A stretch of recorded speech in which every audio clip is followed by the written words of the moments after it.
Hello, welcome to the final module of global trade and politics. We'll be talking on the future of global trade and political economy. The future of global trade and political economy.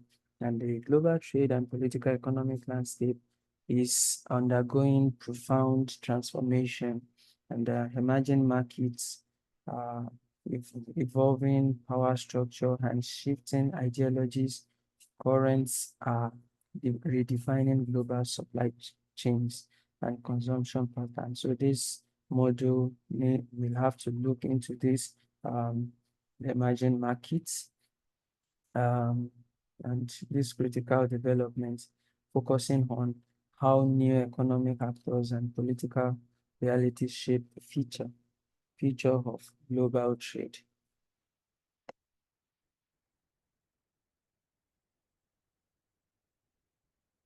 What are the emerging markets and shifting power dynamics?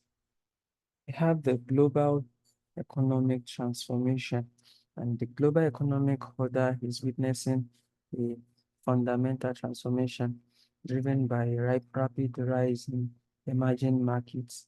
And we've seen traditional domination um, by the Western powers such as the United States, Western Europe, and Japan. The international system is evolving into a multipolar structure with emerging economies playing an increasing influential role. So these countries are experiencing accelerated industrialization, growing integration into global trade, and expanding middle classes. So their development trajectories have shifted the center of economic gravity, profoundly impacting both global trade and patterns, global trade patterns and geopolitical alignments. And we have the engines of growth as we talk about the emerging markets. And we see that emerging markets like China, India, Brazil, Indonesia, Mexico, Turkey, and South Africa have become vital engine of global economic growth. And they have actually diversified exports, enhanced technological capabilities, and are now producers of higher value-added goods and important global consumers. And the emergence of this economy also contributed to the formation of new region now transnational alignments. These are like the Belt and Road Initiative, BRI, led by China, and also the African Continental Free Trade Area, and various South-South cooperation mechanism also. Um, the effort of emerging markets to shape alternative pathway for development and trade. What is or what are the impacts on global trade, impact of the emerging markets on global trade? We have China's WTO integration in 2001 accelerated global supply chain realignment, establishing it as the world factory. Also, it has impact in that of an example of India, the India's digital growth. Here, India's rapid growth in IT and services has positioned it as a key player in global digital trade.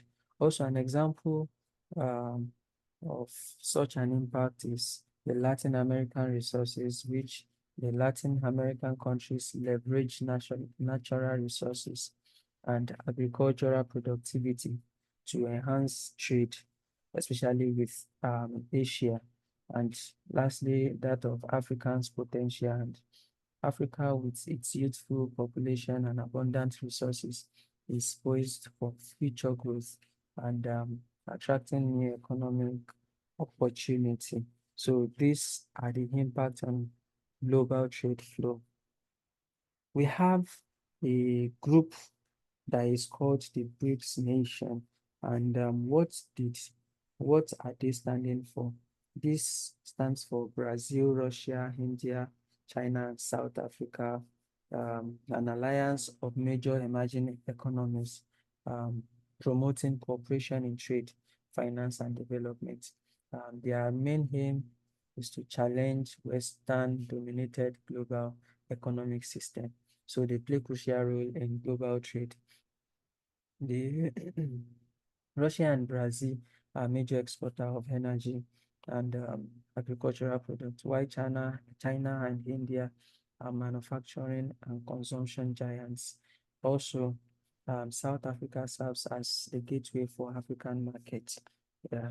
So, BRICS nation actually account for about 40% of the global population and also 25% of world GDP, forming a powerful bloc. And BRICS also serve as a forum for economic development, trade facilitation, and political dialogue, which enhances bargaining power in global affairs. What are the roles of BRIC nation? Um, One is to serve as a platform for political and economic cooperation among members. Also, it is established as an alternative financial institution like that of the New Development Bank. And they advocate for a form of global governance system. They leverage collective trade and resource advantages. They also promote geopolitical multipolarity and sovereignty. And lastly, they manage internal divergences while maintaining cooperation. And we could see that the alternative institution that we can actually bring side by side with BRICS is the New Development Bank NDB, which was established to reduce dependence on Western financial institutions, financing infrastructure and sustainable development. We also have the post-liberal international order. This concept of post-liberal international order captures the ongoing transformation of the global political and economic system away from liberal principle that dominated the world order following the World War II. And the global system is moving away from post World War II liberal idea of free trade and of open market and multilateral cooperation.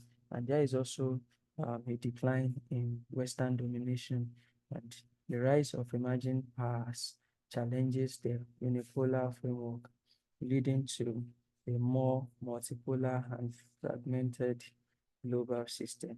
And lastly, there is a resurgence of nationalism and nationalism, populism, and protectionism, fuel skepticism, and about globalization, prioritizing national interest over international cooperation.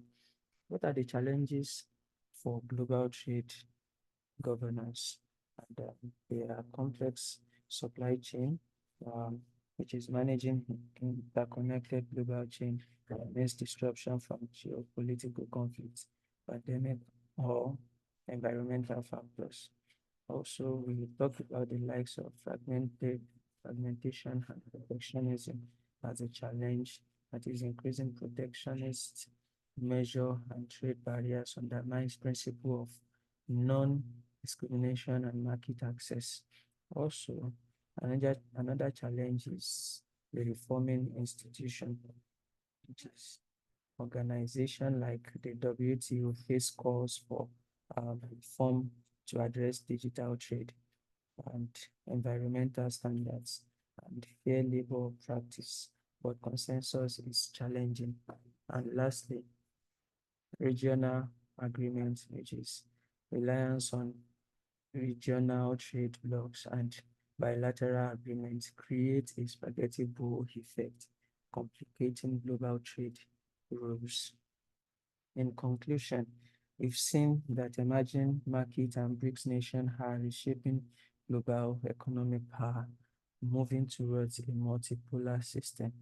Also, we've seen that nation must balance competition with cooperation to enhance inclusive resilience and adaptable trade.